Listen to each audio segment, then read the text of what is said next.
Si tu penses que ta progression dépend des machines, eh ben détrompe-toi, t'as rien compris. Que tu cherches à devenir plus fort, plus musclé, tu utilises sûrement beaucoup trop de machines qui ne t'apportent rien et t'ajoutent juste du bruit, en plus de te fatiguer. Aujourd'hui, ce que je vais faire, c'est que je vais te montrer quelles sont les bonnes machines à utiliser, quand tu dois les utiliser dans ta séance, avec quelle intensité, dans quel but. Et mec, à la fin, tu vas voir, tu vas vraiment, si ça se fait, changer tes séances et tu vas pouvoir progresser beaucoup plus vite parce que les machines, elles sont surestimées par la plupart des pratiquants. Donc déjà, quels sont les avantages et les désavantages des machines? Alors, en désavantage, bah, il y en a beaucoup et clairement, les machines, elles sont surestimées par la plupart des pratiquants. Toi, y compris si ça se fait. Donc, quels sont les désavantages? En fait, les machines vont pas te permettre de créer vraiment du muscle et de la force comparé au poids libre. Sur des gros mouvements de poids libre, comme le bench, le squat, le deadlift, les tractions et le développé militaire, tu peux créer une force énorme et un physique complet. Dis-moi avec quelle combinaison de machines tu pourrais faire ça, et tu peux te creuser la tête, mais tu trouveras pas. Ensuite, les mouvements au poids libre, notamment aux haltères, te permettent de développer une bonne stabilité et une bonne coordination, chose que tu ne retrouveras pas sur les machines. Et ces mouvements-là, c'est vraiment des mouvements en général sur lesquels tu vas pouvoir charger, sur lesquels tu vas pouvoir donc mettre en place une bonne surcharge progressive et donc bien progresser.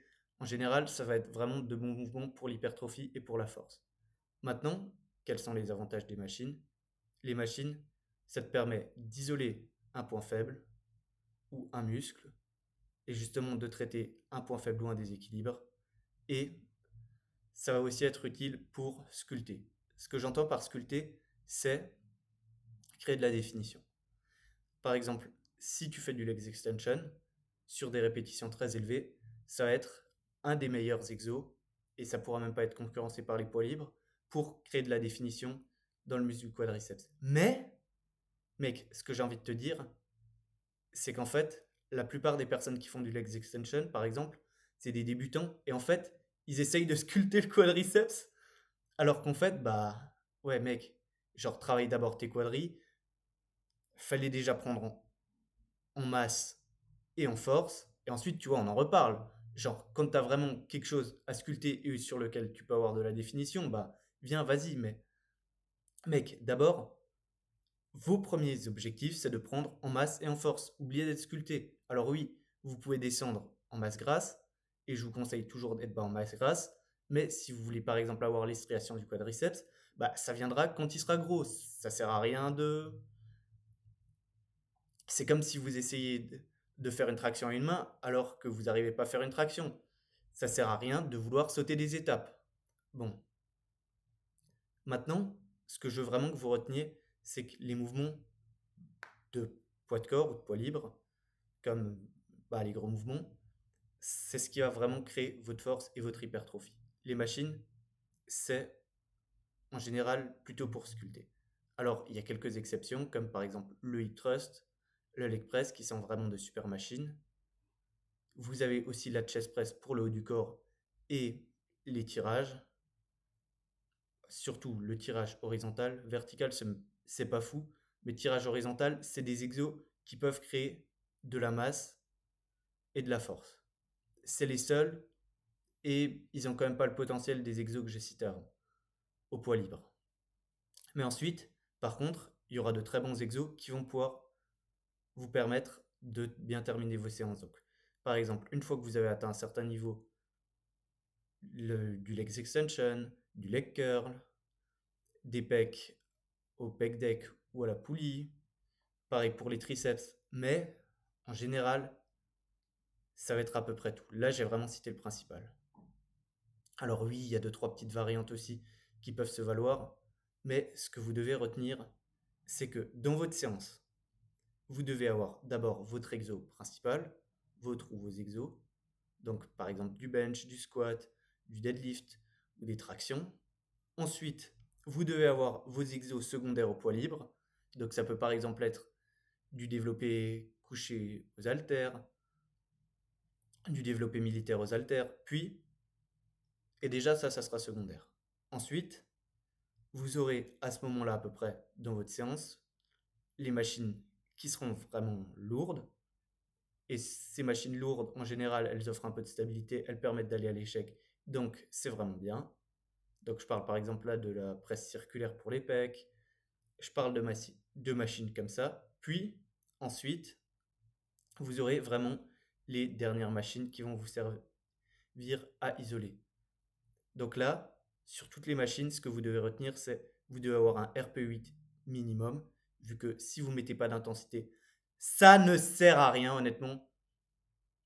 Ouais, mec, si tu vas sur une machine qui déjà te sert pas trop, mais qu'en plus tu mets pas d'intensité, ben vas-y. En fait, pars, genre, tu fais quelque chose qui sert à rien. Tu peux aller sur ta machine te dire, ouais, cool, j'ai fait 3 séries, 10 répétitions. Mec, honnêtement, tu te donnes juste bonne conscience. Donc, une bonne intensité, et ouais, vraiment proche de l'échec, quoi. Et les machines toujours à la fin de séance. Sur ce que je dois aussi vous dire, c'est que 80%, voire même plus, de vos gains en force et en masse musculaire, bah, ça va venir des poids libres, du poids du corps aussi. Enfin, quand je dis poids du corps, c'est surtout les mouvements comme les dips et les tractions. Et pourtant, je pense que vous consacrez beaucoup plus de, de temps que les 20 derniers pourcents de votre séance sur des exos qui sont des machines.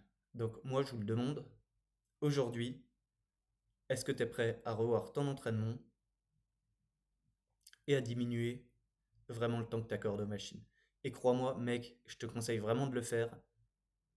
Tu es peut-être en train de te bullshit, mais si tu fais le pas et que tu passes vraiment sur beaucoup plus d'exos, bah, des vrais exos, quoi, pas des petites finitions, honnêtement, tu vas progresser beaucoup plus vite. Et par contre, ce que je te dis, c'est que tu dois juste augmenter la proportion d'exos qui sont des poids libres, quoi. Tu dois pas augmenter vraiment le volume à fond, vu que sinon tu risques juste de te surentraîner. Moi, ce que je te demande, c'est de revoir ton ratio poids libre, machine, vu que, honnêtement, je serais prêt à parier qu'il est beaucoup trop haut en faveur des machines. Et sur ce, si vous voulez d'autres conseils, je vous conseille vraiment de rejoindre mon canal WhatsApp. Je vous mets le lien dans la description. Et chaque jour, chaque semaine, j'envoie bah, de nouveaux conseils. Vraiment, je vous conseille de le rejoindre et surtout dépêchez-vous parce que vous ne pourrez pas voir les messages qui ont été publiés précédemment une fois que vous l'aurez rejoint. Donc chaque jour, vous loupez de la valeur. Chaque jour, vous loupez peut-être l'info qui aurait pu vous permettre de progresser, de pallier ce plateau justement. Vous traversez peut-être sur un mouvement ou en général. Donc ouais, rejoignez-le et bonne séance.